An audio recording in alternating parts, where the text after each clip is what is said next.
This is a Hollywood studio satire. It's on Apple TV, created by Seth Rogen and Evan Goldberg. The best way of describing it is that it's a series that takes its lead from the player in a particular, well, there is one particular connection. So Bryan Cranston features prominently in episode 1, and then at the end of the thing, this is some of the stuff which is under embargo, but he's prominently in episode 1 as the head of a studio whose name is Griffin Mill. Now, the name Griffin Mill is familiar because that's the name of the character that Tim Robbins plays in The Player. And the weird thing was that when I was watching it and he said Griffin Mill, I went, oh, isn't that the name of the character from The Player? And then I did a bit of Googling around and they said, but the connection is, I believe the connection is simply a nominal connection, although clearly it is linking it to The Player. Whether or not you take that Bryan Cranston is the character that Tim Robbins turns into, I think that's up to you. But anyway, so he's called Griffin Mill, so that means that they had in their mind The Player when they were doing this. So he is Griffin Mill. Seth Rogen is Matt Remick, who in the first episode, because I think you've seen the first 2, basically climbs up the greasy pole to land the job as head of Continental Studios, to which he is appointed by Griffin Mill. So the whole thing about his character is he loves movies. He loves celluloid. He loves auteurs. He wants to make cinema. And he is told, well done on getting the job. And now here's the really, really good news. We've got the rights to do the Kool-Aid movie. and he goes, what? He said, yeah, it's amazing. What do you think about that? We've got the rights to do the Kool-Aid movie. And he has to say, yeah, that's a great idea. And then the rest of that episode is basically to do with how, having replaced Catherine O'Hara's character, who's now been pushed off to the side, he's come in to head the studio up on a wave of being a filmmaker and somebody who loves auteurs and loves selling and loves all that stuff. But the first thing he has to do is to make the Kool-Aid movie. So in the stuff that you've seen so far, and obviously the stuff that if people have started watching, I think if we talk about the first couple of episodes, we're not plot spoiling anything. Essentially, there's a very funny gag, which is that he's trying to figure out a way of how we're going to get like a name auteur director to direct the Kool-Aid movie. It's a terrible idea, but I have to do it because the studio needs to make money.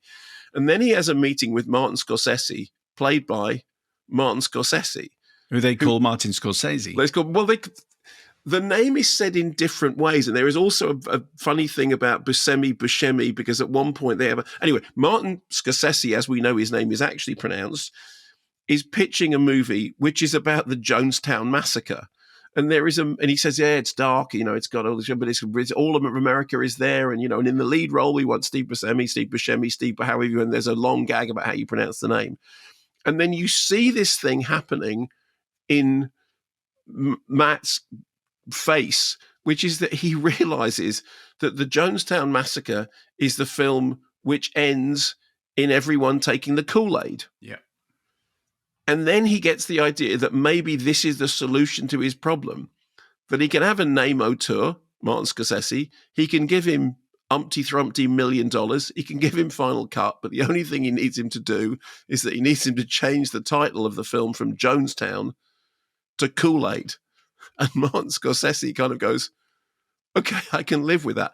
Now, I don't know about you, but I found that the setup in those first 2 things surprisingly entertaining. And of course, it is Scorsese being Scorsese, and it is Buscemi, however you want to say it. And actually, I think that there's even a gag in the thing about the mispronunciation of the name being a deliberate thing. I thought that stuff was really funny. Do you want to? Do you want to hear a little clip, and then Yes. I'll get your view, and then I'll tell you about more. So here's a clip from the studio.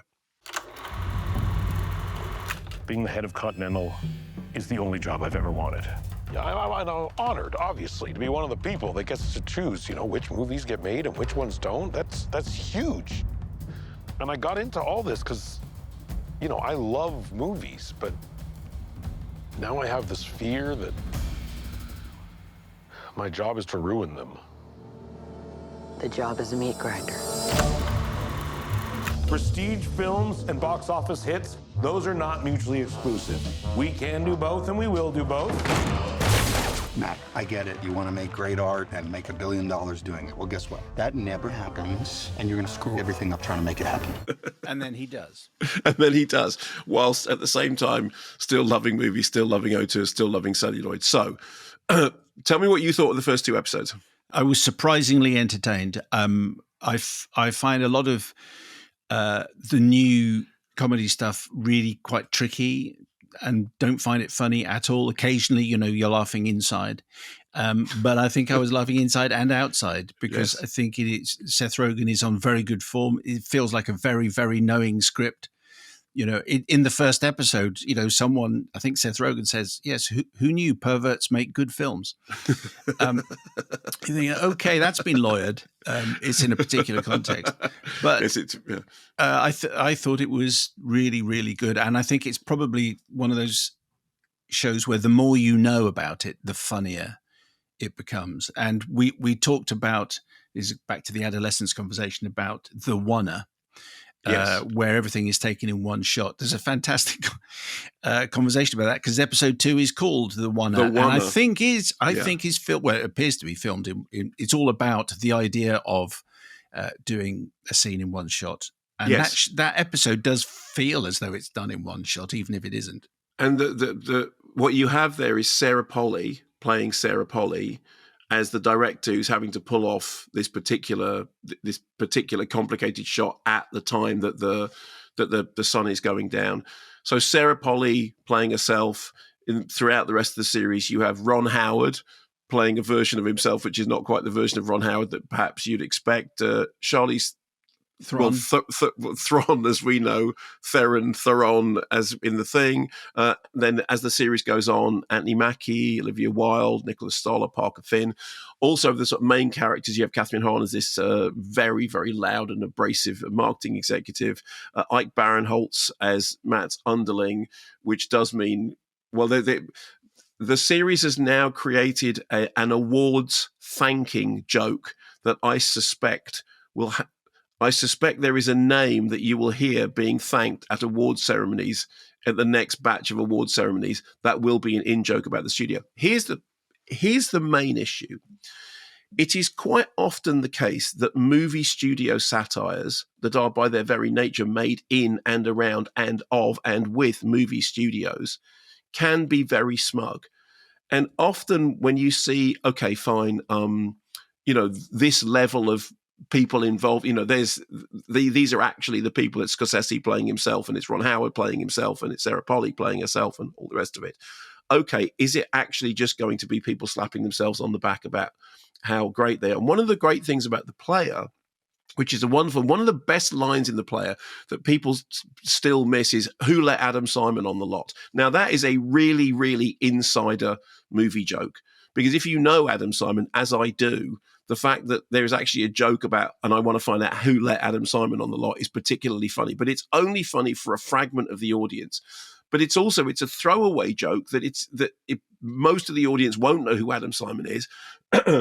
And therefore that joke won't be particularly funny, but there's plenty of other stuff in it that is funny, even if you're not sort of immersed in movie stuff. You could still watch The Player and still enjoy it. And I think that is a remarkable achievement. In the case of this, the broadest hits, like, for example, when we get to the episode in which the Seth Rogen character, they watch a movie that's been made by Ron Howard. It's the new Ron Howard movie. And there's this very funny thing when they're watching the movie, and it goes like half an hour into the movie. They're all loving it. It's like Anthony Mackie's in it. It's got all this stuff. And then an hour into the movie, it's all going really, really well. And then another 90 minutes into the movie, blah, blah, blah. And then it goes 2 hours into the movie, and it ends with this spectacular sequence, and it's really, really fab. And they all stand up and they applaud. And they go, oh, no, the movie's still going. And then it cuts to 45 minutes later, and they're all asleep. And there's a whole thing at the end of the movie that Ron Howard has done this other thing, but none of them can tell him that the end scene in the movie, the bit that goes on for 45 minutes after the film he's made, which is, it has to come out because he's Ron Howard. And because they can't do it. So that's actually a sort of very well-constructed and funny joke in which Ron Howard plays a version of himself that is both Ron Howard, but is also a kind of comedic reimagining what Ron Howard is. And there's actually a joke about Ron Howard. Yeah, he's a really nice guy. Really? I've heard that he can be absolutely horrible. There's another episode when Seth Rogen's character finds himself at a party with a bunch of doctors and gets into this argument about making movies is as valid as important as curing cancer. And it's toe-curlingly embarrassing and excruciating. But the reason I think it works is that if you remember the player, the character that Tim Robbins plays in the player is basically horrible. And the Griffin Mill character in this is fairly irredeemable. But the character that Seth Rogen is playing, he isn't horrible. He does love cinema. He does love celluloid.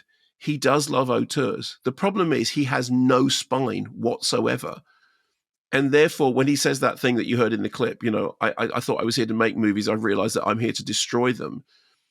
The reason that the series manages to sustain your interest is it's not that he's just some horrible guy. He's somebody who does indeed dream of making great art, but can't because he's far too attached to being the head of the studio and being the person who's in charge of all these productions and being the person who gets to choose which movies get made and which movies won't get made, even though he's told at the beginning that the movie that is going to get made is the Kool-Aid movie. And, we all know that Hollywood runs on slime. But the fact is that the series doesn't center on someone who runs on slime. It centers on someone who is drowning in a river of slime. But the fact that they themselves aren't the slime, but they are spineless and cowardly and insufferable.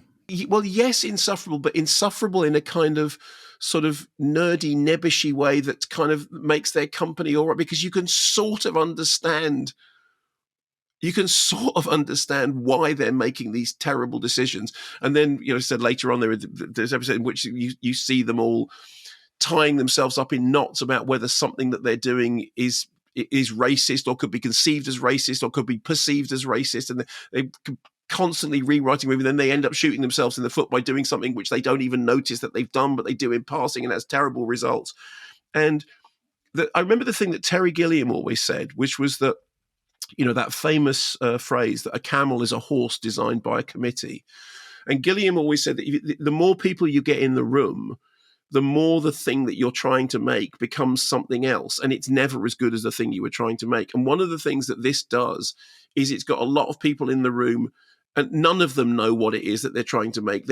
All they're doing is that they're all covering their backs. In the Wanna, the thing when he's on set with Sarah Polley, and what he desperately wants is for Sarah Polley to take him seriously and to like him and to sort of appreciate him, but as a result of him being there, he basically destroys the film just by the process of him being there. So there is pathos in it. So there's all these in-jokes, there's all these knowing cameos, and there's all this sort of, very smart stuff. And then there's, as I said, there's this awards thanks thing because the Golden Globes episode is particularly good.